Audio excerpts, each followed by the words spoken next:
ఈరోజు ఒక దళితుడు క్రిస్టియన్గా మారితే ఆయన ఆర్థిక స్థితి మారటం లేదు.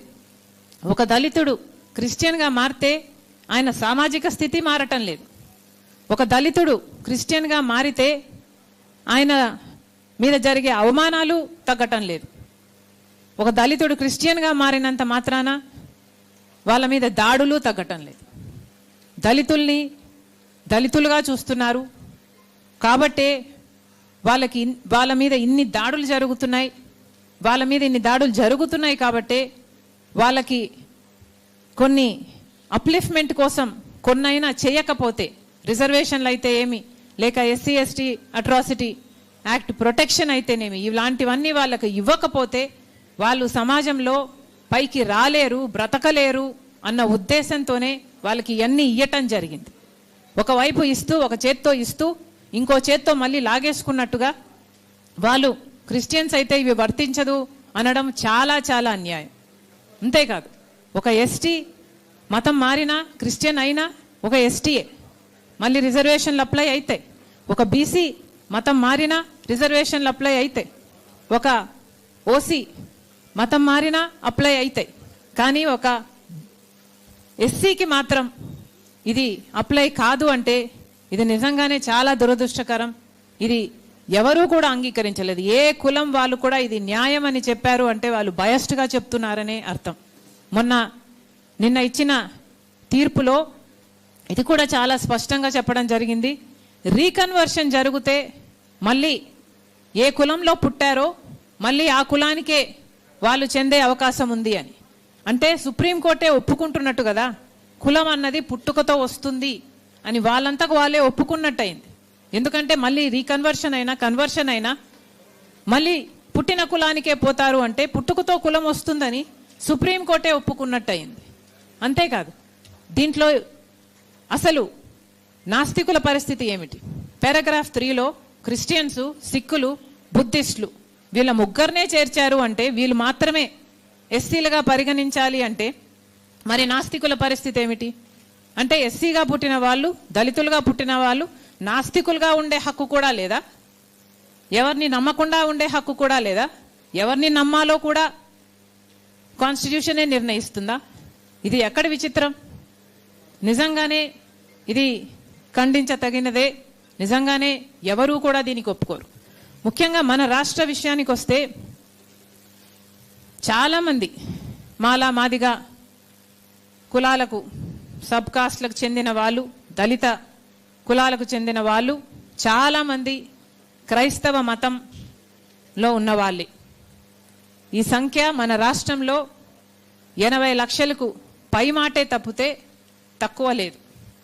అంటే ఇప్పుడు ఈ చట్టం వర్తింపచేస్తే మన రాష్ట్రంలో ఇంతమందికి, అంటే దాదాపు 1 కోటి మందికి ఇది అప్లై అవుతుంది. మరి ఇది ఎంత అన్యాయం? అంటే మన జనాభాలో దాదాపు 20%కి అన్యాయం జరుగుతుంది. అంటే మన రాష్ట్రంలో మనం ఇంతమంది ఉండికి కూడా వాళ్ళకు అన్యాయం జరుగుతుంటే అది ఆపలేకపోతే ఇక ఇంతమంది ఉండి ఏం లాభం? కాబట్టే అందరం కూడా అర్థం చేసుకోవాలి, నాయకులు ముఖ్యంగా అర్థం చేసుకోవాలి. దళితులకి ఈ రిజర్వేషన్లు ఇవ్వకపోతే వాళ్ళు బ్రతకలేని పరిస్థితి. దళితులకి ఉద్యోగాలలో అయినా, లేక విద్యలోనైనా, లేక రాజకీయ ఆపర్చునిటీస్లోనైనా వీళ్లకు ఈ రిజర్వేషన్లు అన్నవి వర్తింప చేయకపోతే వాళ్ళ ఐడెంటిటీ, వాళ్ళ సస్టెనెన్స్కే ఇది ముప్పు. అంతేకాదు, ఇంకా ముఖ్యం ఏమిటంటే వాళ్ళ లైఫ్కు కూడా ఒక అష్యూరెన్స్ ఉండాలి. అంటే ఎస్సీ ఎస్టీ అట్రాసిటీ యాక్టు వాళ్ళకు వర్తింప చేస్తేనే వాళ్ళ లైఫ్కు కూడా ఒక సెక్యూరిటీ ఉంటుంది.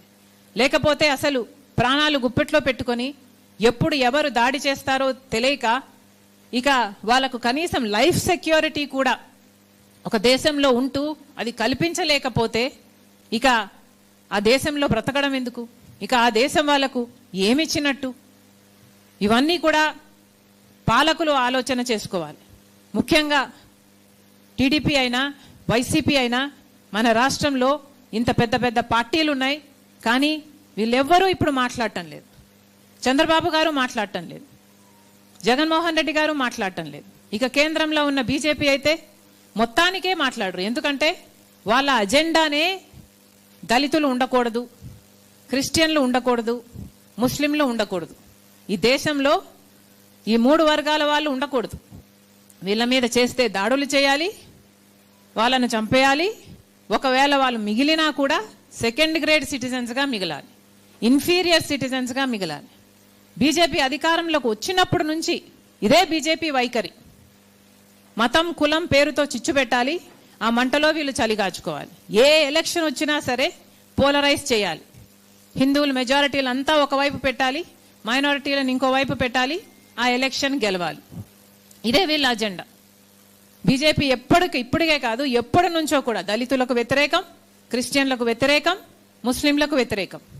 దీనికి రుజువు ఏమిటి అంటే గోధ్రా, మణిపూర్. ముస్లింల ఊచకోత అయినా సరే మణిపూర్లో నగ్నంగా క్రిస్టియన్లు పరేడ్ చేయడం అయితేనేమి, లేక సజీవ దహనం చేయడం అయితేనేమి, వాళ్ళ ఇల్లులు చర్చిలు తగలబెట్టడం అయితేనేమి, ఇవన్నీ కూడా రుజువులే. కానీ బీజేపీ వైఖరే ఇది. మతం పేరుతో కులం పేరుతో జనాలను విడదీయాలి, రాజకీయ లబ్ధి పొందాలి. కాబట్టి బీజేపీ ఇంత క్రూరంగా వ్యవహరిస్తున్నప్పుడు, దాంట్లో భాగంగానే మొన్న వచ్చిన జడ్జిమెంట్ కూడా ఇంత క్రూరంగా బీజేపీ వ్యవహరిస్తున్నప్పుడు మన రాష్ట్రంలో ఉన్న పెద్ద నాయకులు ఎందుకు మాట్లాడటం లేదు?